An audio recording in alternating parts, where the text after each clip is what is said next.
안녕하세요. 철강 ETF가 현재 조정을 경험하고 있는 상황입니다.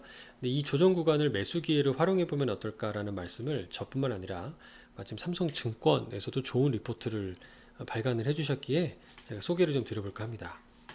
지난 5월 12일 날 이후에 좀 조정을 경험하고 있는 게 이 끝에 이제 걸쳐 있는 모습이 되어 있는데요. 지난 한 1년 동안 강하게 상승을 했지만 뭐 3,000원대였으니까 무려 한 3배 가까이 오른 거죠. 그렇지만 10년적인 장기 차트로 보시게 되면은 한 평균 정도 수준의 가격이라는 걸 볼 수 있어요. 그리고 현재 보유하고 있는 상위 10개 종목, ETF가 보유하는 종목의 현황인데요. 삼성증권에서 이 기업들의 목표 주가를 포스코의 경우는 한 29%, 현대제철의 경우에는 한 26%, 고려아이언이나 뭐 풍산의 경우는 한 24%씩의 상승을 전망하고 있을 정도로 앞으로 미래를 좋게 보고 있다라고 먼저 말씀을 드리겠고요. 미국의 바이든 정부 역시 인프라 투자 계획 초안을 참고를 해보건데 확실히 전기차가 대세가 된 거죠. 중국에 이어서 가장 최대의 자동차 시장인 미국 역시 전기차로 적극 전환을 할 거고 관련된 인프라가 필요하다라는 것을 이제 스스로 이렇게 공식적으로 얘기를 하고 있는 겁니다. 전기차를 뭐 플라스틱으로 나무로 만드나요? 여기 있는 그 현대제철이나 포스코에서 만드는 고장력 강판으로 만들 거다라는 부분을 감안해 보시면 장기적인 수요의 어떤 확보는 명확해 보입니다. 이 10년의 기다림 이제 때가 왔다라는 좋은 리포트를 6월 14일 날 우리 백재승 애널리스트 팀에서 좀 작성을 해주셨는데요. 이걸 이제 10년 단위로 구간별로 끊어서 말씀도 해주셨지만 이제 강력한 오버웨이트, 그러니까 초과해서 투자해라. 강력 투자 의견을 제시하신 이유인즉슨 최근 중국 정부의 시장 개입으로 조정을 발생했지만 이때 매수 기회를 활용해 보라고 이제 권유를 하고 있고 이에 대한 얘기가 이제 최근 치솟던 원자재 가격에 대해서 전국 정부가 불편해해서 규제를 했지만 그 규제가 오래가지 못했다라는 거거든요. 그래서 규제가 또 지날 무렵이 되면 다시금 가격이 반등한다. 그 이유인즉슨 수요가 계속 꾸준히 늘어난다라는 거를 이제 시장은 반영할 수밖에 없다라는 거거든요. 근데 지금 철강 기업들의 고민은 생산 능력, 우리가 캐파라고 부르는데요. 이 캐파를 늘리고 싶어도 쉽게 늘리지 못하는 상황에 있다는 겁니다.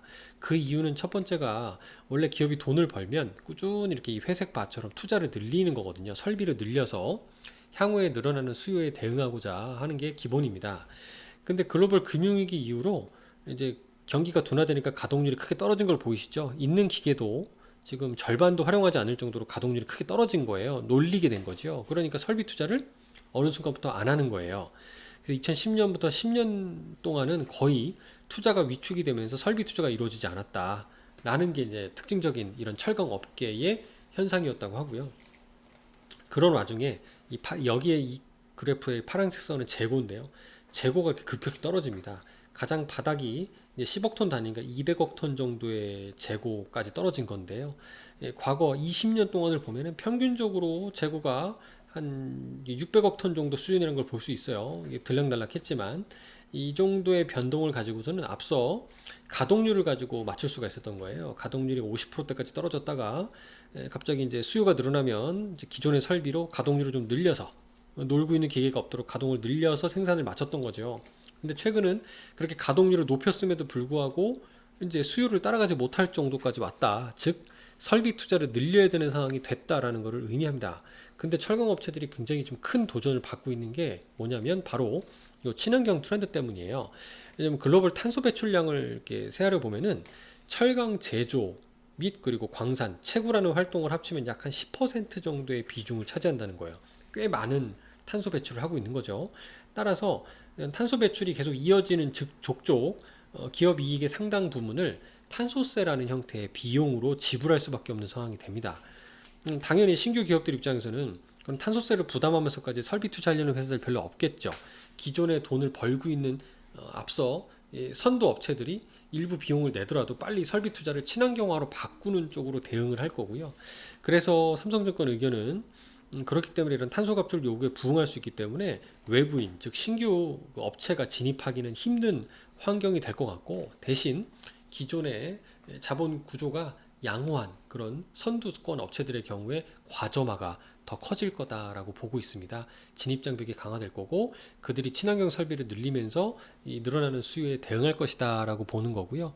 이게 결론은 그들만의 잔치이기 때문에 우리 주식의 워렌 버핏 같은 투자자분들이 가장 좋아하는 게 해자가 있는 거잖아요. 그러니까 그 진입 장벽이 있는 기업들을 되게 선호하기도 합니다.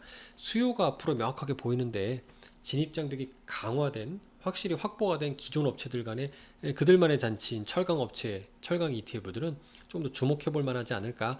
하나 추가를 한다면 국내 철강 업체뿐만 아니라 이 글로벌리 뭐 중국에 있는 뭐 바오샨 스틸이라고 하는 뭐 보산 철강 같은 회사들도 굉장히 좋은 그 밸류에이션을 상황이라는 걸 볼 수 있었거든요. 그래서 조금 국내뿐만 아니라 해외의 철강 업체들까지 한번 주목을 해보면 어떨까라는 생각도 들어봤습니다. 감사합니다.